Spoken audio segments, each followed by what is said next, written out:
If God is merciful, why are there disabled people?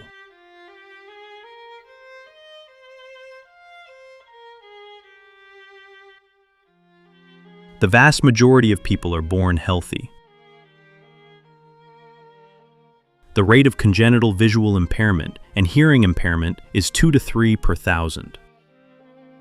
So for that 2 to 3 per thousand, isn't it injustice? We call God just and merciful. Then when we encounter these, we struggle to make sense of it. To analyze this correctly, we need to add some lenses and filters to our glasses.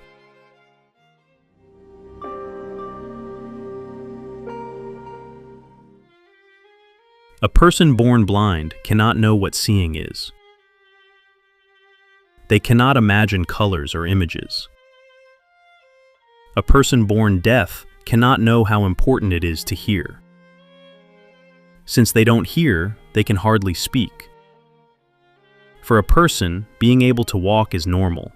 But if everyone were lame, we would get used to it and call it normal. Some have anosmia, a condition of being smell blind. They are born without a sense of smell. If everyone were like that, we wouldn't know what smell is.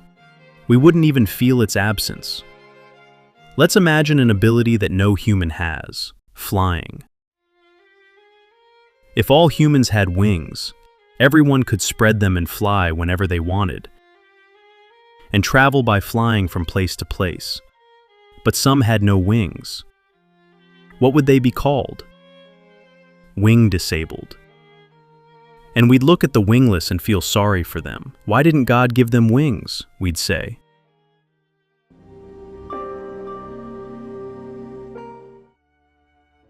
Is it our right or a grace? There are millions of species on Earth. Disability, which is rare among humans, exists in all members of some species. Ants and bees don't have ears like ours. Snakes and spiders are the same. They all sense vibrations and movements of air. Some species of spiders and scorpions have no eyes. Some jellyfish species have no eyes. Which living thing is the most abundant on Earth? Bacteria. Trillions, quadrillions of bacteria.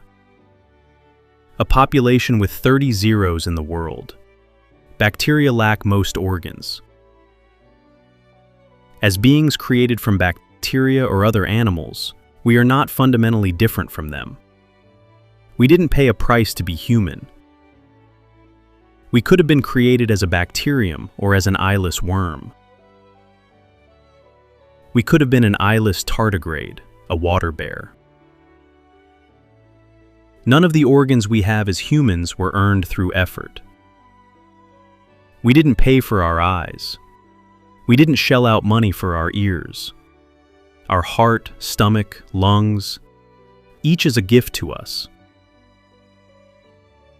First of all, I can't claim a right over something I didn't earn and don't own. So is it just for God to give eyes to one person and not give eyes to another? Let's look through an example. This painter draws human figures. He can draw any object he wishes. The canvas was blank beforehand. He drew normal people.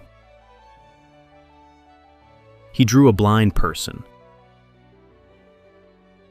A person whose legs are paralyzed. What could the objects in this painting say to their painter? Can they claim a right? Why did you draw me as blind?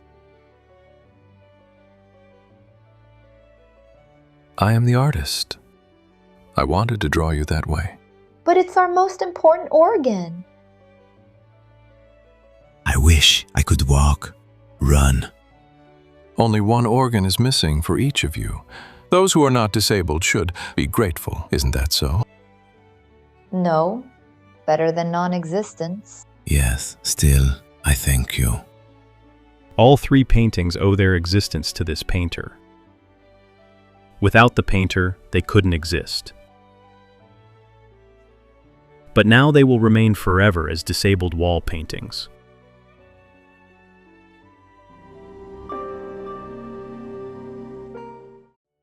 Now let's come to us. Our Creator God could have been cruel. As created beings, we couldn't object to that.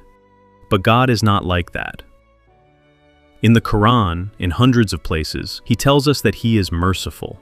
This mercy and forgiveness is emphasized 114 times in the Holy Quran. Dozens of verses state that He is not and will not be unjust.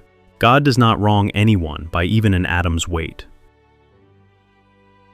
Therefore, if God had willed, just like this painter, He could have kept disabled people disabled forever. He could have treated us like this painter, but He doesn't. Only in this transient worldly life will it be like this. That is, disabilities are temporary. If we lived forever in this world, if there were no afterlife, this could be injustice.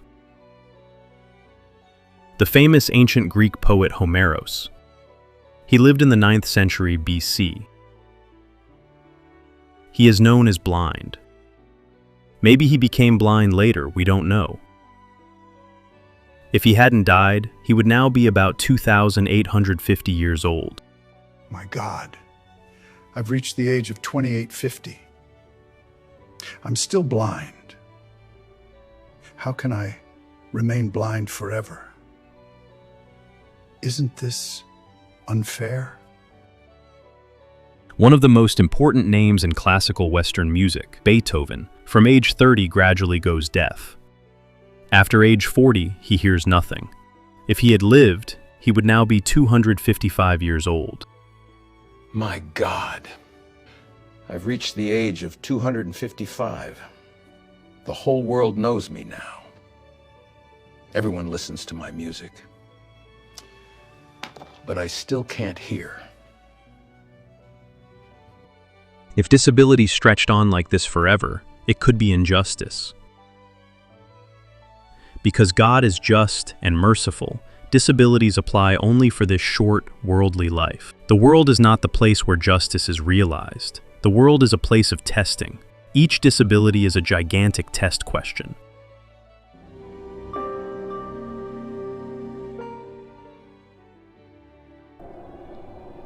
What are dreams like? In dreams, the laws of physics don't work. Sometimes you fly like a bird.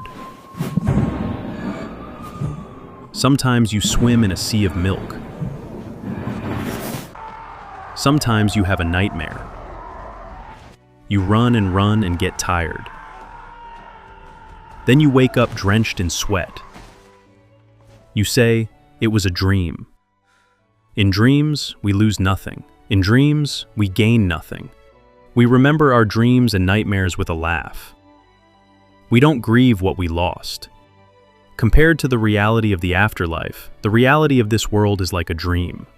The true reality is in the afterlife. The shortcomings and disabilities in this world, compared to the eternal hereafter, have no importance at all. Because we haven't experienced the afterlife that we are promised, we assume this world is the place of ultimate reality. We rejoice in the gains we think are real. We grieve what we lose. Yet worldly life is nothing but a three-dimensional dream. Everything exists today, gone tomorrow. There is no way to possess anything permanently. Just like wealth. There are about 2.5 billion homes on Earth. Those demolished, those rebuilt. The owners from 100 years ago are in cemeteries today. The owners from 200 years ago are in an even lower graveyard.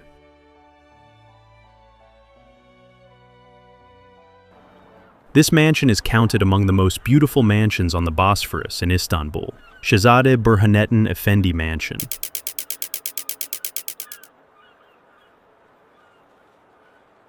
I am the builder and the former owner of this mansion. After I die, let's see what becomes of it. I am the richest merchant of Galata, but alas, in this delicate mansion, I could live only 15 years. Our right of disposal over this mansion lasted only 7 years. After my death, my daughters moved into this house. We could live only 15 years.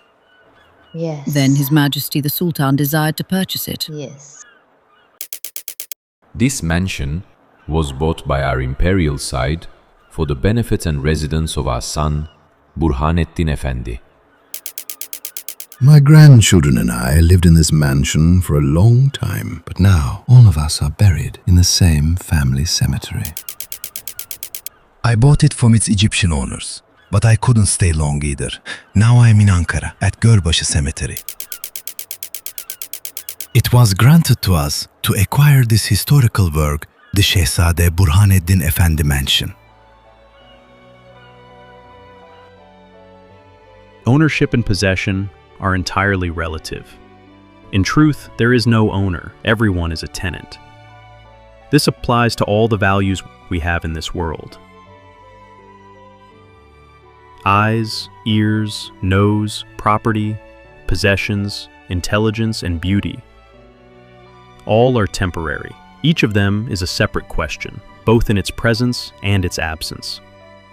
We believe in God's mercy and justice. No one will be wronged. If these shortcomings and disabilities did not confront us as questions, the world would not be a place of testing. But when entering this exam, were we asked? That's the next topic.